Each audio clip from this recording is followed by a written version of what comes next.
وقاسمہما، اس نے جھوٹی قسمیں کھا کے یقین دلایا. پہلی جھوٹی قسمیں شیطان نے کھائی.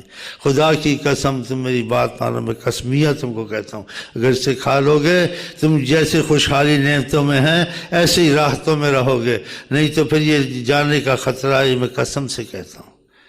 اب وہ قسم کا دھوکہ ہو گیا. خدا نے ان کے لیے خود ہی عذر بنانے شروع کر دیا. انی لکما لمن الناصحین، میں تمہارے لیے بہت ہی خیر خواہ ہوں اور تمہاری خیر خواہی کر رہا ہوں اور تمہارے لیے قسم کھا رہا ہوں. اسی خدا نے تمہارے باپ کو دھوکہ دیا، جنت سے نکالا، تم کو بھی دھوکہ دے گا، اس کی باتوں میں نہ آنا. اور اس کا ایسا معاملہ خون کی طرح اندر چلتا ہے، وسوسے لاتا ہے. پھر اللہ ہی بچائے گا جی. ولا حول ولا قوت الا باللہ. دعائیں مانگیں اور بچیں. ہمارے باپ کو نہیں چھوڑا تو ہم کو چھوڑے گا؟ تو اللہ بچائے تو بچائے گا. تو پھر اللہ سے پناہ مانگنی چاہیے نا، کہ ہم کو خبریں جو ملی ہیں کہ وہ تمہارے پیچھے لگا ہوا ہے. آدم کے پیچھے لگا تھا، آدم کو بھی نقصان پہنچایا، پھر بھی آدم بچ نکلا. لیکن اب تمہارے پیچھے لگا، تم بھی بچو. فاتخذوہ عدوا، اس کے دشمن بنو. یہ تمہارا دشمن ہے. تو جو دشمن اس کا بنتا بچنا چاہتا ہے تو یہ کس سے، اس کے لیے آپ کیا حربہ استعمال کریں گے؟ بندوق، پستول، میزائل، کیا کرو گے؟ ذکر اللہ، ذکر رسول سے یہ بھاگتا ہے. جب ذکر خدا، ذکر رسول کریں گے اس کا زور آپ پر ٹوٹے گا، آپ سے گناہ کم ہوں گے، گناہوں پہ رونا آئے گا، ندامت آئے گا. گھر میں اگر یہ ذکر بچوں زبانوں پہ جاری رہے گا، ان میں اچھیاں خوبیاں پیدا ہوں گی، برائیوں سے وہ بچیں گے. شیطان برائیاں کراتا ہے، یأمر بالفحشاء والمنکر، فحش کام کراتا ہے، برے کام کراتا ہے. تو ذکر اذکار تمہارے بچاؤ کا رستہ ہے.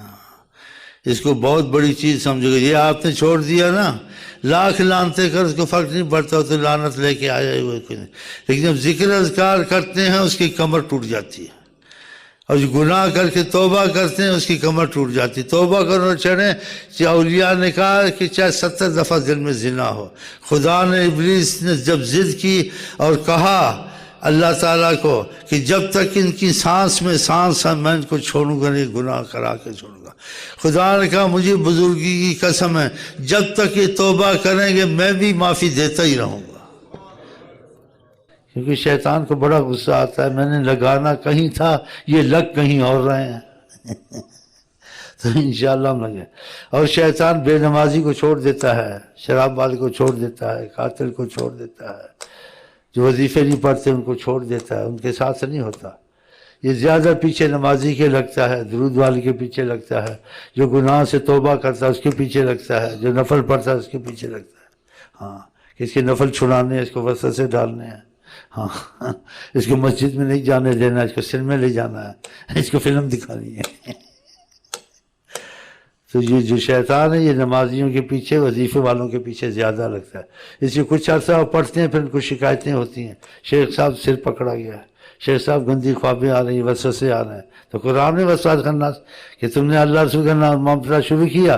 وہ کہتا تھا کہ میں اس کو اپنے ساتھ رکھنا چاہتا ہوں، میرا ساتھ چھوڑ رہا. پھر وسوسے آتے ہیں، اور جتنا آگے بڑھتا اتنے وسوسے سخت آتے ہیں. تو پھر خدا رسول کو چھوڑ دینا چاہیے، شیطان نفس کا مقابلہ کرنا چاہیے، مقابلہ کرنا چاہیے. تو پھر وہ آیت الکرسی آپ کو سکھائیں گے، آیت الکرسی پڑھتے رہیں. پھر آپ کو دوسرا طریقہ سکھائیں گے، اس میں شیطان کا زور توڑتا ہے. فلک والا طریقہ سکھائیں گے جس میں شیطان کے وسوسوں کا، جنات کا، جادو کا بھی زور ٹوٹتا ہے. تو پھر یہ ایک منزل ہے جو چلتی رہتی ہے. ہاں، تو پھر وہ دشمن پیچھے لگ جاتا ہے. جو آدمی مفلس کنگال ہوتا ہے اس کے پیچھے کوئی نہیں ہوتا. جس کو دیکھا اس کی دکان ہے یا امیر بن گیا، اغوا والے اور دوسرے اس کے پیچھے لگ جاتے، نہیں لگ جاتے، اس کو پکڑو بھائی موٹا مرغا ہے.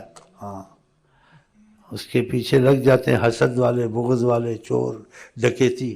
ایسے جو اس پر ایمان کی دولت آتی ہے اس کے پیچھے شیطان کے گروہ لگ جاتے ہیں. کمزور ہو تو 2-4 شیطان اس کے پیچھے لگ جاتے ہیں، مضبوط ہو تو شیطان فوج لے کے آ جاتا ہے، اس کو گھیرو. اگر یہ نکل گیا یہ ہزاروں کو لگائے گا. تو آپ لوگوں میں پڑھے لکھے قابل صلاحیت والے، اگر آپ لوگ لگ گئے آپ ہزاروں کو لگا سکتے ہیں. جیسے آپ میں قابلیت ہے، صلاحیت ہے، تعلیم ہے، کالج کی سب سمجھتے ہو، تو آپ کا کالج دوسرا ہو جائے گا حضرت محمد مصطفیٰ کا. اللہ تعالیٰ کرے ہمارے دل میں ان کی جگہ پیدا ہو جائے، ہمارا دل اللہ بن جائے، محمد مصطفیٰ بن جائے انشاءاللہ۔